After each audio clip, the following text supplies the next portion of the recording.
Get your hands off the wheel and step out of the vehicle now. The officer's hand hovered dangerously over his holster, his face twisted in unwarranted rage.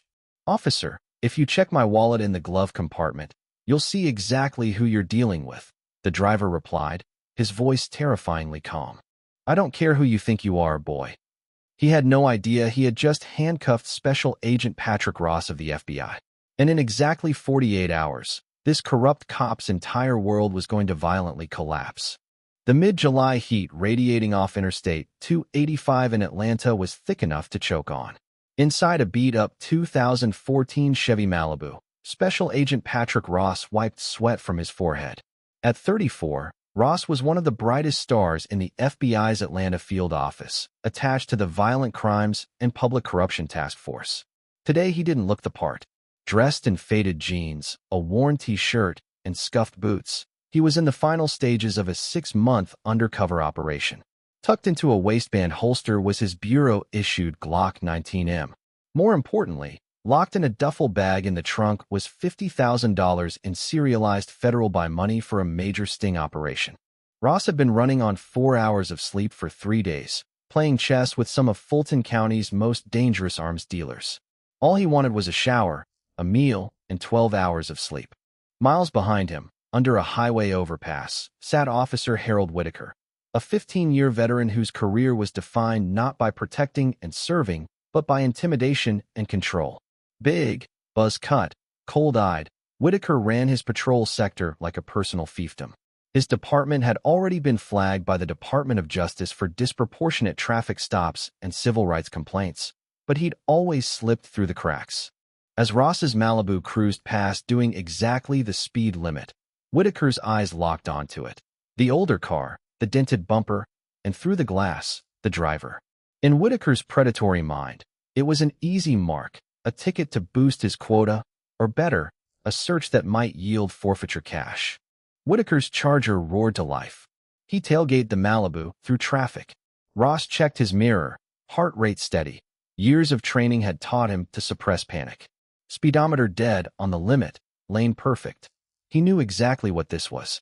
Not enforcement. Fishing. Lights flashed.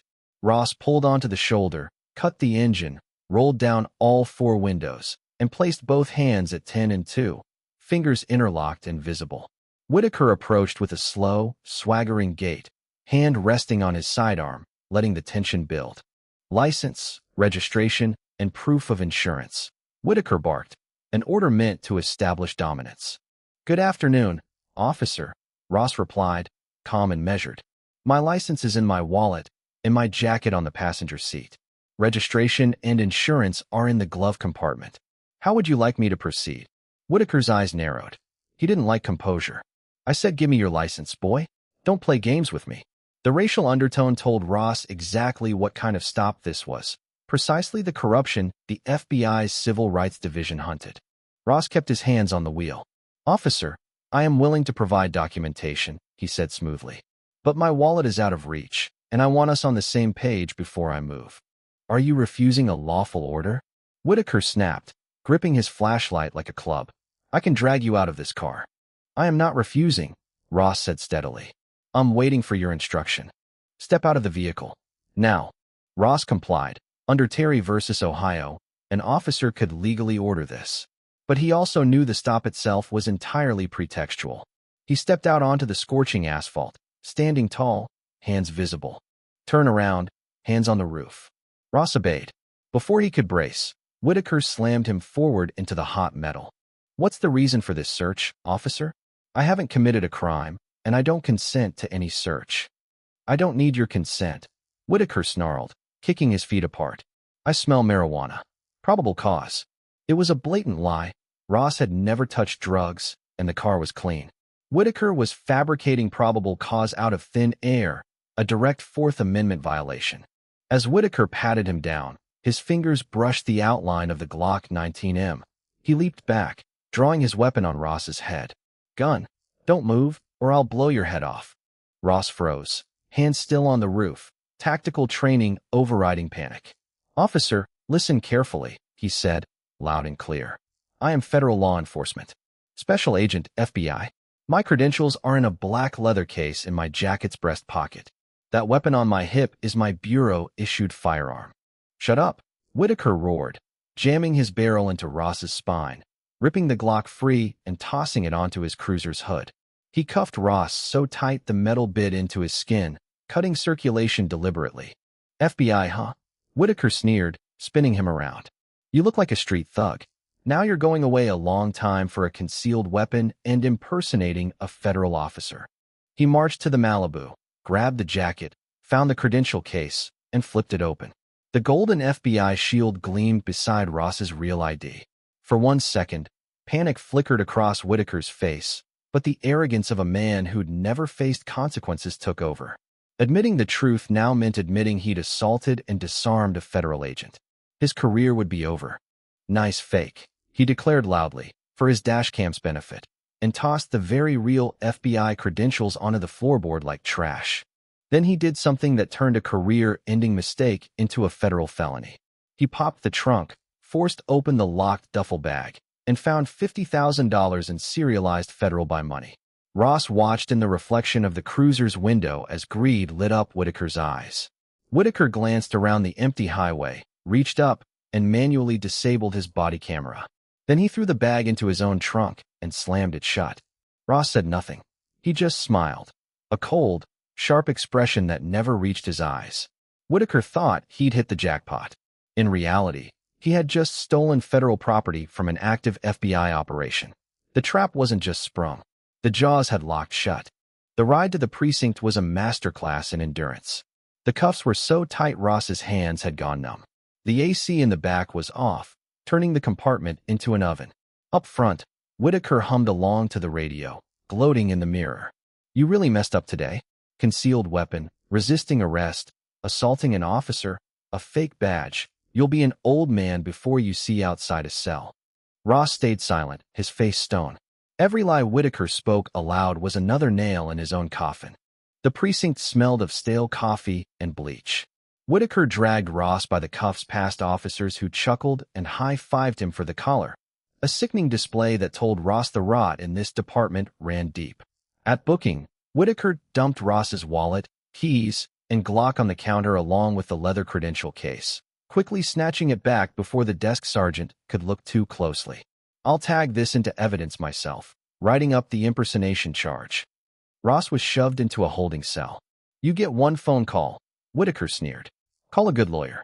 Or a priest. 2 hours passed. Ross mentally logged every detail, times, badge numbers, faces, the precinct's layout. When a deputy finally handed him a phone, Ross didn't call a lawyer. He dialed a secured internal FBI line. Vance, a gruff voice answered, Assistant Special Agent in Charge Marcus Vance, Ross's direct superior. Marcus, it's Patrick. Ross, where have you been? You missed your check-in. Are you compromised? I'm in a holding cell at Oak Haven PD. Pretextual stop, unlawful search, deprivation of rights under color of law. I'm sending a SWAT team to kick their door in, Vance snarled. No, stand down, Ross said sharply. The arresting officer is Harold Whitaker. He didn't just ignore my credentials. He popped my trunk. Silence. Vance knew what was in that trunk. The buy money? All $50,000. He turned off his body cam and moved it to his own cruiser. It's not logged into evidence. He stole it. A dark chuckle. Oh, this poor, stupid son of a bitch. Exactly, Ross said.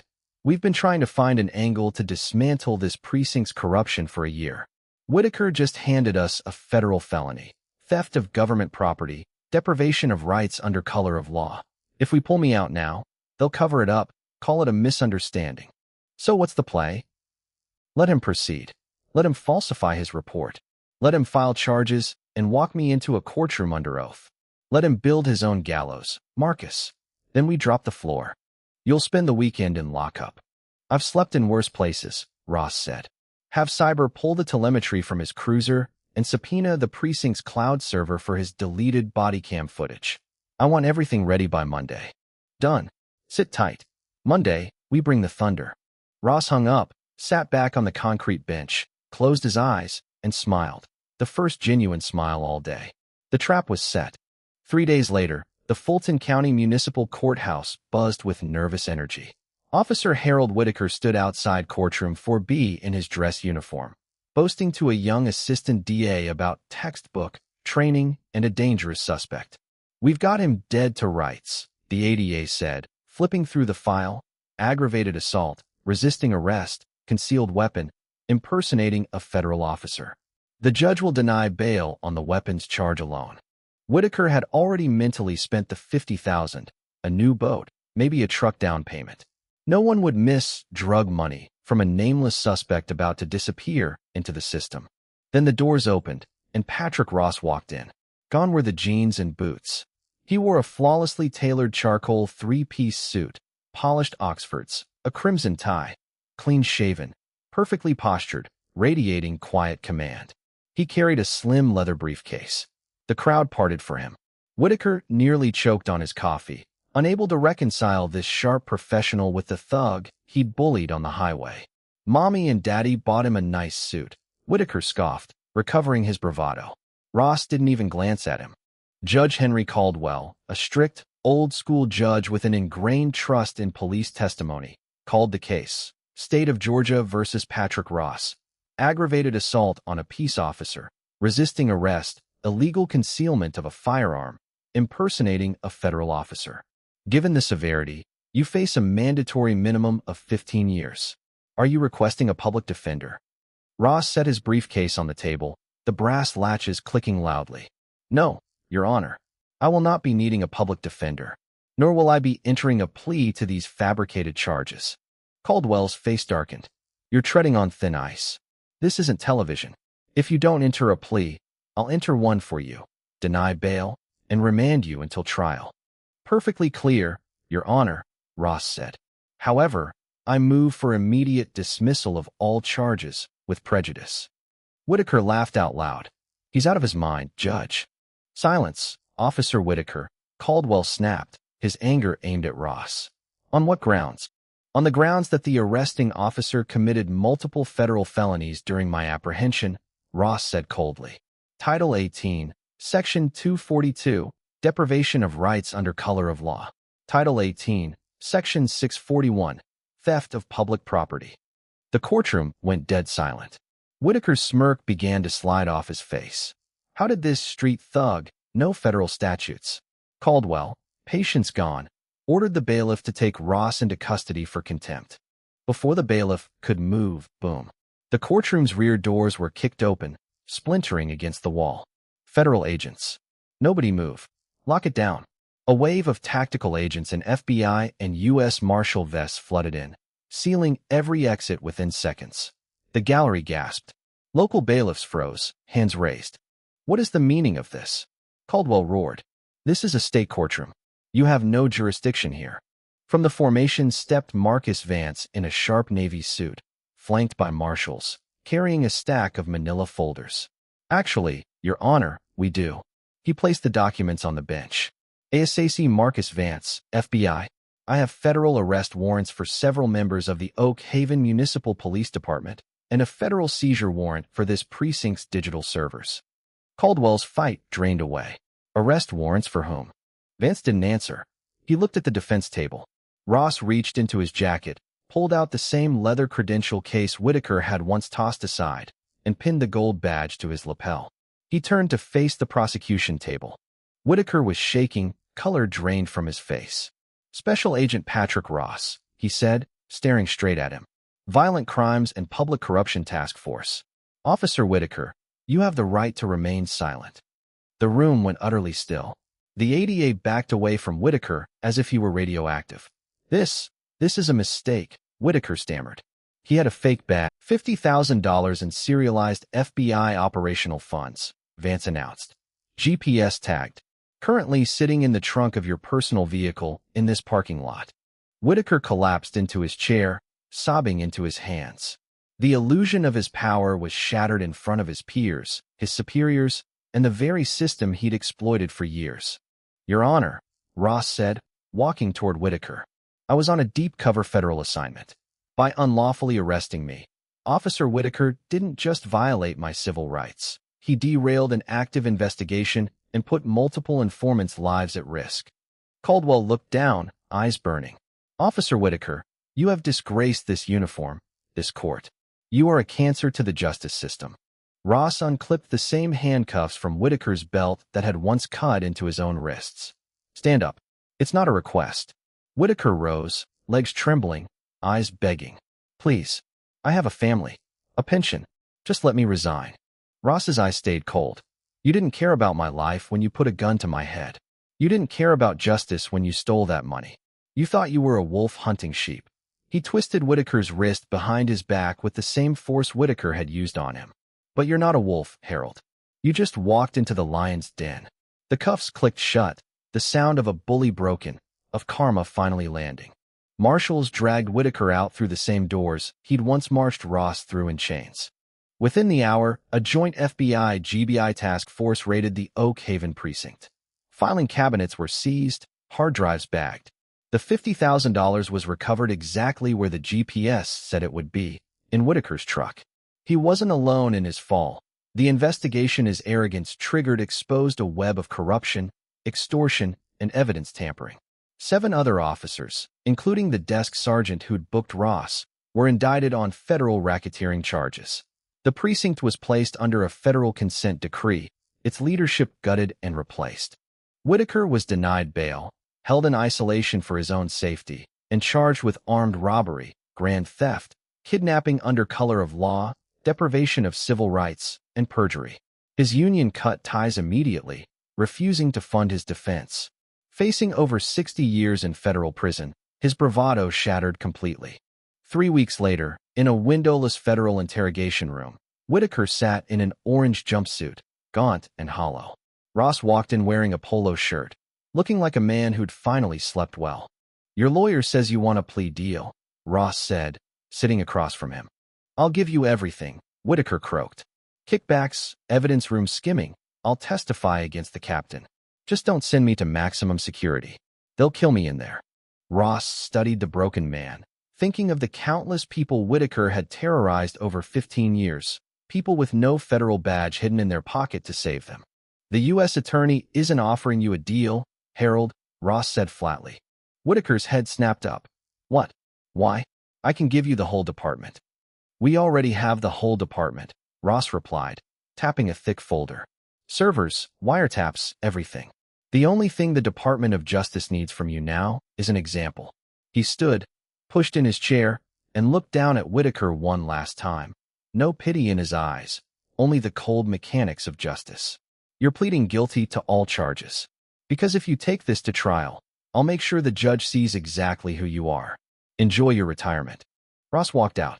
The steel door slammed shut behind him. The sound of a door closing on Harold Whitaker's life forever. Outside, the Atlanta sun still beat down, hot and unforgiving. But as Special Agent Patrick Ross put on his sunglasses and walked to his unmarked car, the air felt a little cleaner. And that's exactly why you never judge a book by its cover, especially when that cover is hiding a federal badge. Whitaker thought he had total power, but his arrogance blinded him to the fact that real justice was sitting right in his back seat. True power doesn't come from a loud voice or a heavy hand. It comes from integrity, patience, and knowing exactly when to spring the trap.